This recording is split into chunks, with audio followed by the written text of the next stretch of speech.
सर्वप्रथम, उसके बाद 2-3 छोटे छोटे मुद्दे हैं। सबसे गंभीर विषय दोस्त साथियों ये है कि दिनांक 21 अक्टूबर को मैंने माननीय चुनाव आयोग से एक पत्र लिखा चुनाव आयोग को। वो नेता प्रतिपक्ष तेजस्वी जी की सुरक्षा को लेकर के प्रश्न था, चाहे हेलीपैड के आसपास का मामला हो, बैरिकेडिंग टूटने का मामला हो, अफरा तफरी का मामला हो। हमने माननीय चुनाव आयोग को आगाह कर दिया था 21 अक्टूबर को, यानी कि 16 अक्टूबर से कैंपेन शुरू हुआ, 21 अक्टूबर को हमने ये बात सामने रखी। माननीय चुनाव आयोग ने एक पत्र भी लिखा संबद्ध जिला वहाँ के लोकल प्रशासन को। लेकिन मैं आपके माध्यम से ये कहना चाहता हूँ कि किसी भी, और आप सब ने कवर किया है, किसी भी सभा स्थल पर, किसी भी हेलीपैड पर सुरक्षा के पुख्ता इंतजाम नहीं रहते हैं। नतीजे में नेता प्रतिपक्ष तेजस्वी जी को खुद ही कैंपेन के साथ साथ अपनी सुरक्षा की कमान भी संभालनी पड़ती है। आप कल्पना कर सकते हैं कि जिस प्रकार के कैंपेन में हम हैं, नेता प्रतिपक्ष दिन में 13, 14, 15, 16 सभाएं कर रहे हैं, उसमें अगर आप सुरक्षा के पुख्ता इंतजाम नहीं कर पा रहे हैं, ना हेलीपैड पे, ना हेलीपैड से लेके मंच तक, ना मंच पे, तो आखिर आप क्या चाहते हैं? हम बहुत परेशान थे, चिंतित थे। हम आपको कुछ विजुअल्स दिखा रहे हैं, आप स्वयं निर्णय करें, क्योंकि हेलीकॉप्टर के पायलट तक ने कंप्लेन किया कि हमारे लिए मुश्किल है, किसी की भी जान माल को नुकसान हो सकता है। आम तौर पे कहीं भी आपको सुरक्षा के इंतजाम नहीं दिखेंगे। मैं आग्रह करूंगा कि आप 1-1.5 मिनट का विजुअल देखें।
कि 21 अक्टूबर को ये चिट्ठी लिखी गई। उसके बाद मुझे ये भी पता है कि चुनाव आयोग ने निर्देश दिए।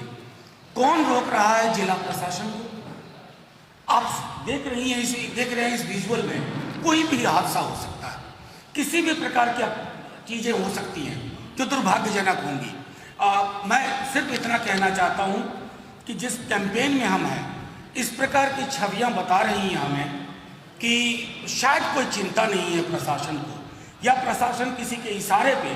आपने इस पूरे विजुअल में एक पुलिस ऑफिसर को नहीं देखा होगा, ऑफिसर छोड़िए, एक कांस्टेबल आपको नहीं दिख रहा है। ये हकीकत है मेरे बिहार की, जिस हकीकत का एक चेहरा आपने अभी मुंगेर में देखा। मैं सिर्फ इतना कहना चाहता हूँ, इसके बाद फिर पवन जी आपके समक्ष कुछ बातें रखेंगे। हम बहुत पॉजिटिव कैंपेन के साथ चल रहे हैं। आज पहली बार शिकायत लेके आया हूँ आपके सामने, इसलिए कि वो शिकायत जो हमने चुनाव आयोग से की थी, उसको ज़मीन पे उसका अमलीकरण नहीं हो रहा है। हम एक पॉजिटिव कैंपेन में चल रहे हैं। उद्योग धंधों, नौकरी, संविदा, समान काम का समान वेतन, खुशहाल बिहार, बदहाल बिहार से खुशहाल बिहार।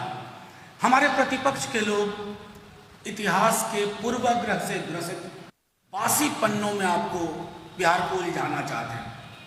बिहार उलझने वाला नहीं है। बिहार ने नए बिहार की इबारत तय कर ली है। इसलिए हम दूसरे चरण, अब 3 दिन बाद दूसरा चरण है।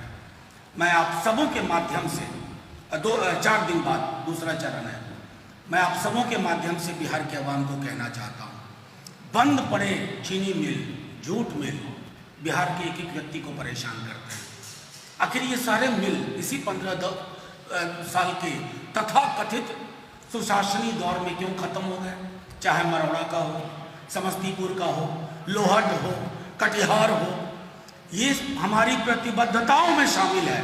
जैसे 10 लाख नौकरी की बात करते हैं पहली कैबिनेट के बाद, उसी तरह इन उद्योगों को समयबद्ध तरीके से चालू किया जाएगा और नए इंडस्ट्रीज वो बिछाए जाएंगे।